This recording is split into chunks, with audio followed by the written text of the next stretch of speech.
Hi everyone, welcome back to my YouTube channel. Please like, share, and comment on today's video. If you're new to my YouTube channel, please subscribe and click the bell for future notifications. Also, please visit my Facebook page for stories about bank robberies, gangsters, lawmen, and G-men. Today, let's talk about a bank robbery that happened in Fort Worth, Texas 64 years ago. I compiled this true and original story from newspaper, articles, police records, and photographs. I hope you enjoy it today. So, let's get started.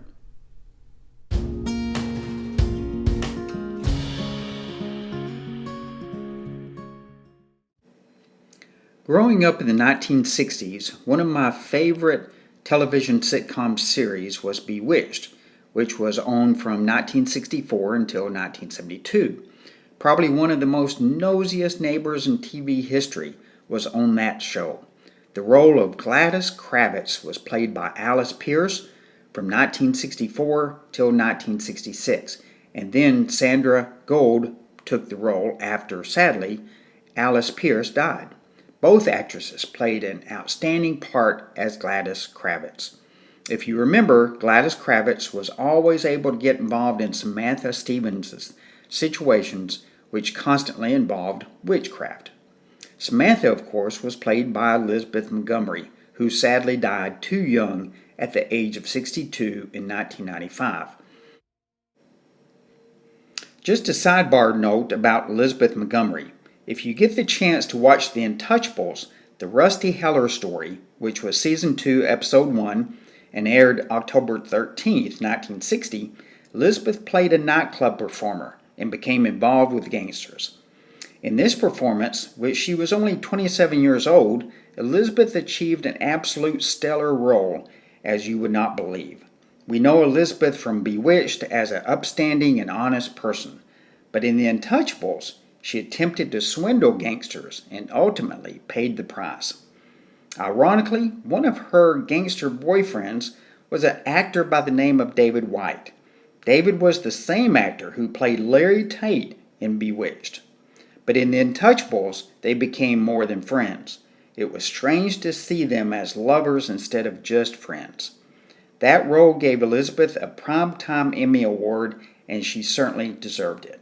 I certainly miss actors and actresses of her quality. In Bewitched, how Samantha Stevens was able to tolerate her neighbor Gladys Kravitz is beyond me.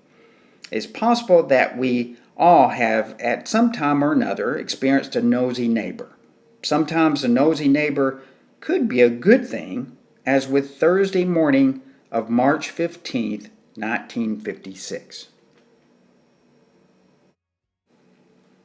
On that Thursday morning, Katherine Louise Lahmer had made breakfast for her husband, Richard Lawrence, their two sons, Richard K., who was 12 years old, and Freddie, who was 10 years old, and sent them off to work and school. Alone at the house with Katherine was their 15-month-old daughter, Lynn Clara. Just prior to noon, Katherine prepared Lynn's lunch and then laid her down for a nap. The Lahmer family lived in a quiet neighborhood in South Hills at 3463 West Gambrel Street in Fort Worth, Texas. Katherine was about to prepare lunch for herself and then rest until Lynn would wake up later. Suddenly, Katherine heard a car which sounded as if it could be in front of her house. She looked out the front window but didn't see a car, but still heard the motor of a running automobile. Then she looked toward her neighbor's house at 3459 West Gambrel and saw a car with two men inside of it. As she continued to watch the car, the passenger got out and raised the garage door as the driver pulled the car into the garage. Katherine thought it was awful strange since she had never seen that car or the two men before next door. She knew that her neighbor was probably at work. As she contemplated what she had just observed, a news broadcast interrupted the program on the television set. WBAP-TV Channel 5 News stated that a bank robbery just happened at the University State Bank, which is just a couple of miles from her house. Katherine listened closely at the special news report. She thought for a moment, then turned and looked out the front window. Earlier that same Thursday, Miss Judy Stevens reported in advance to her job as cashier at the University State Bank, which was located at 2712 West Berry.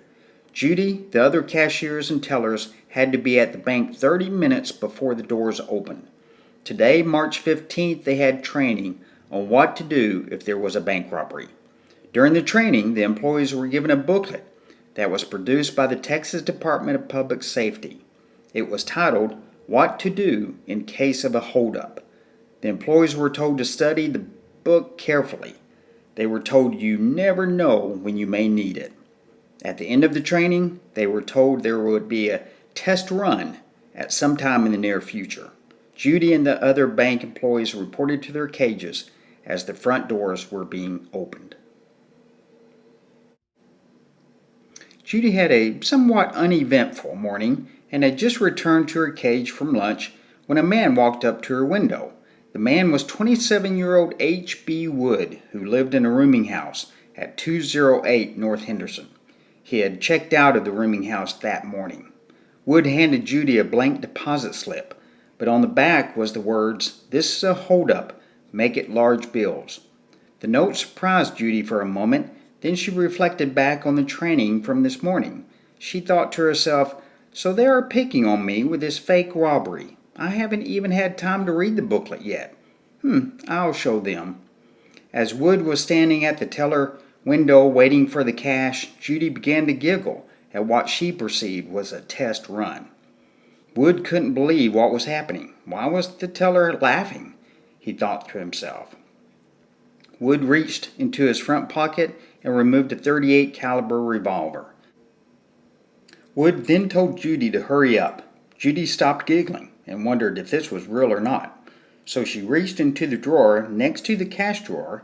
She pulled out a handful of money that had been designated to be mutilated due to its worn condition and age. The money was of virtually no value. She scooped up what was in the drawer, which was about $3,500 worth, and gave the bag to Wood. An awaiting car was just outside the front doors. At the wheel was 40-year-old Patrick Calvin Jones from Waxahachie. As soon as Wood was out of the bank, Judy told the other tellers what just happened. Police responded immediately and began investigating the crime. Roadblocks were set up on West Berry Street and University Street. News reports were broadcast over the radio and television stations across town. Back at the Lahmer residence, Katherine couldn't believe what was happening. She listened as the news report stated that police were looking for two men, one being middle-aged and tall, and the other short with horn-rimmed glasses. Katherine thought to herself, oh my gosh, that's the two men at my neighbor's house. Suddenly she heard Lynn crying and waking up from her noon nap. Katherine picked up Lynn and decided to call the police. She told the police officer on the phone what she had just seen at her neighbor's house. The Lahmer's house being in such close proximity to the bank, the police officer believed that these were the hold-up men. The officer told Katherine to take the baby and hide in their house. He told her that officers would be there as soon as possible. They hid in a small kitchen closet that they used as a pantry. Being a strong Christian, Katherine bowed her head and prayed while holding Lynn as tight as she could. Katherine had no idea that her decision that she made that fateful day would affect her family for years. After Jones and Wood drove away from the bank, they headed to 3459 West Gambro. The owner of the house was a bar manager that the robbers met a few days earlier at a downtown tavern. Jones and Wood only needed the house for a few hours where they could divide up the money and decide their next steps. The bar owner told the two robbers that his girlfriend may be there, but drive your car in the garage and go inside for some food. When they drove up to the house, they had no idea that a nosy neighbor was watching their every move. 3 minutes after Katherine telephoned the police, several patrol cars pulled up in front of the house where the robbers were. The house was only about 2.5 miles from the bank, and that's where the police responded from. The officers told the robbers to come out of the house wished they did with their hands up. As with normal procedures of the day, the two robbers were taken back to the bank for identification. Cashier Judy Stevens confirmed that Wood was the one that pointed the gun at her. When the police recovered the bank's money, they asked Judy why all of the bills were either torn in half or partly destroyed. Judy had to sit down from laughing so hard about giving the robbers the bad money. Although Judy found the incident funny, Bank President Felix Jones wasn't laughing. He told Judy that she should not be storing mutilated money in the extra drawer. Katherine Louise Lahmer was recognized for her courage, virtuous qualities, and caring about her neighborhood. The University State Bank awarded her $200 for her bravery. That's roughly $1,800 in today's money. However, Katherine's excitement over the reward money soon turned to a nightmarish fear for her young family. Early the next day, Friday, March 16, 1956, at 5:45 a.m., the telephone rang in the Lahmer's home. Richard Lahmer was hardly out of bed when he answered the telephone. The caller told Richard that by the end of March, his children would die. The caller knew the names and ages of the children. At first, Richard disregarded the caller's threats. Then at 8:40 a.m., the telephone rang again. This time, Katherine answered the telephone. The caller, again in a man's voice, told Katherine, "Those kids are gone." After this second call, both Richard and Katherine were terrified. The safety of their precious children had been threatened. They decided to report these threats to the Fort Worth police. Police immediately responded to the Lahmer's residence. A police officer was stationed in front of their house for days. The whole Lahmer family became captives of their own house. A few weeks go by until Katherine felt safe enough for the children to go back to school. Even then, a police officer was sitting in a patrol car outside of the school. Several weeks went by and both Wood and Jones were convicted of bank robbery and were sent off to Huntsville. Knowing that, Katherine settled back into a somewhat normal life. For years, Katherine watched over her children for fear of retribution from the robbers or their families. Katherine was commended for her commitment to doing the right thing. We should all follow Katherine's lead 64 years ago.